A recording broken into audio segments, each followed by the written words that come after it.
pagmamahala ni Mr. and Mrs. De La Roca.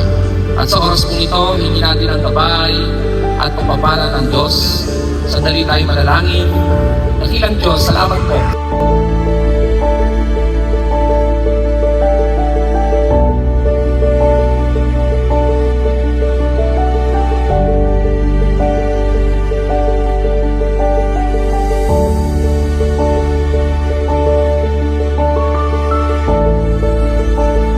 At ang inyong pong minamahal, ang inyong pong asawa, ng buong puso, sa hirap at ginhawa, ay iaalin niyo po ang inyong pag-ibig. Amen. Amen. Ngayon din naman kay Mrs.